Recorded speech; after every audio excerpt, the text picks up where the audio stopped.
सर्वेभ्यो नमो नमः। आप सभी को मेरा हृदय से नमस्कार। जो सनातन परंपरा चैनल को देख रहे हैं, आज मैं आपको बताऊंगा गया जी में श्राद्ध करने के बाद घर में श्राद्ध करना चाहिए या नहीं करना चाहिए।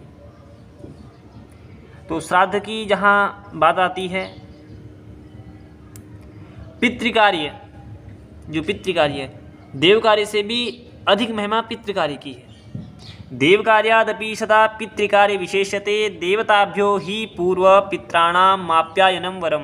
देव कार्य की अपेक्षा पितृकार्य की विशेषता मानी गई है, अतः देव कार्य से पूर्व पितृ को तृप्त करना चाहिए। श्राद्धात् परतरम न्यायत् श्रेयस्करम उदाहृतम आब्रह्मस्तंभ पर्यंतम जगत प्रीणाति मानवः। श्राद्ध से बढ़कर कल्याणकारी और कोई कर्म नहीं होता, अतः प्रयत्नपूर्वक श्राद्ध करते रहना चाहिए। समाज में कुछ भ्रांतियां हैं कि गया जी के श्राद्ध करने के बाद घर में श्राद्ध नहीं करना चाहिए। ये नहीं है। मातृ ऋण, पितृ ऋण, ऋषि ऋण, इनसे हम कभी उऋण नहीं हो सकते। घर में तो श्राद्ध अवश्य करना चाहिए। श्राद्ध जो करता है, आयु प्रज्ञां धनम विद्यां स्वर्गम मोक्ष सुखानि च पृच्छन्ति तथा राज्यम पितरः श्राद्ध तर्पिताः। श्राद्ध से संतुष्ट होकर पितृगण श्राद्धकर्ता को दीर्घायु, संतति, धन, विद्या, राज्य, सुख, स्वर्ग एवं मोक्ष भी प्रदान करते हैं।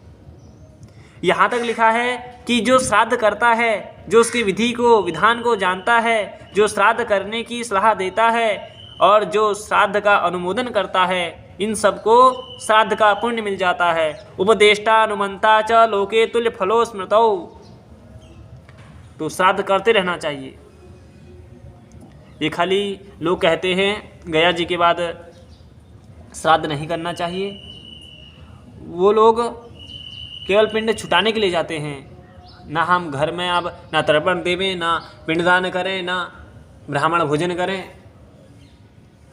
इसलिए श्राद्ध अवश्य करें। जो श्राद्ध न करने वालों को दोष, कष्ट क्या क्या होता है। श्राद्धम न कुरुते मोहा तस्रिक्तम पिबंति ते। यह तो भी श्राद्ध न करने से मृत प्राणी के कष्टों की कथा। श्राद्ध न करने वालों को भी पग पग पर कष्ट का सामना करना पड़ता है।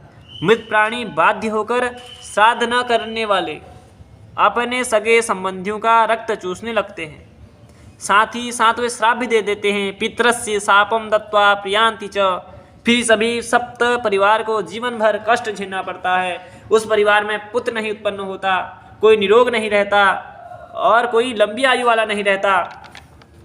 किसी तरह कल्याण नहीं प्राप्त होता और मरने के बाद नरक भी जाना पड़ता है। उपनिषद में भी कहा गया है, देव पितृ कार्याभ्याम न प्रवृत्तव्यम।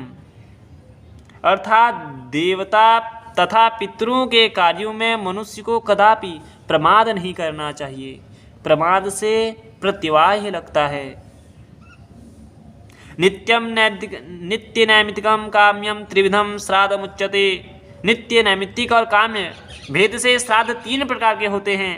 यम स्मृति में 5 प्रकार के श्राद्धों का उल्लेख मिलता है। नित्य, नैमित्तिकम, काम्य, वृद्धि और पार्वण। प्रतिदिन किए जाने वाले श्राद्ध को नित्य श्राद्ध कहते हैं। एकोदिष्टि श्राद्ध को नैमित्तिक श्राद्ध कहते हैं। किसी कामना की पूर्ति के निमित्त किए जाने वाले श्राद्ध को काम्य श्राद्ध कहते हैं।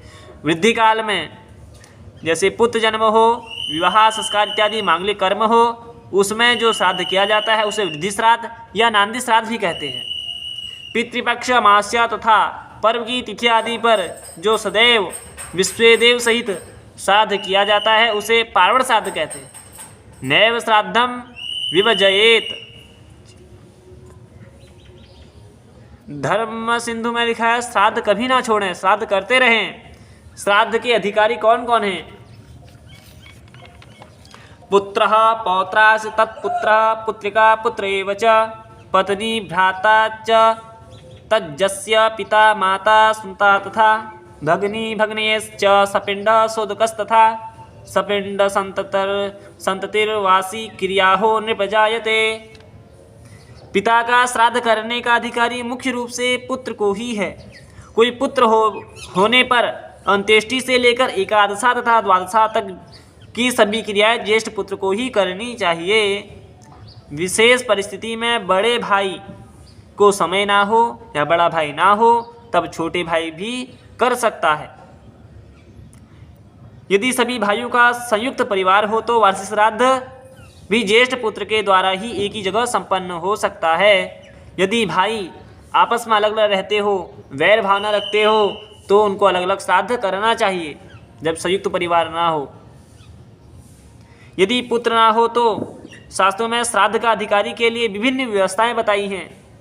स्मृति संग्रह तथा श्राद्ध कल्पता के अनुसार श्राद्ध के अधिकारी पुत्र, पौत्र, प्रपौत्र, दौहिक, पुत्रिका पुत्र, पत्नी, भाई, भतीजा, पिता, माता, पुत्र वधू, बहन, भांजा, सपिंडी तथा शोधक कहे गए हैं। ये सब इनमें पूर्वक न रहने पर क्रमशः बाद के लोगों का श्राद्ध करने का विधान है।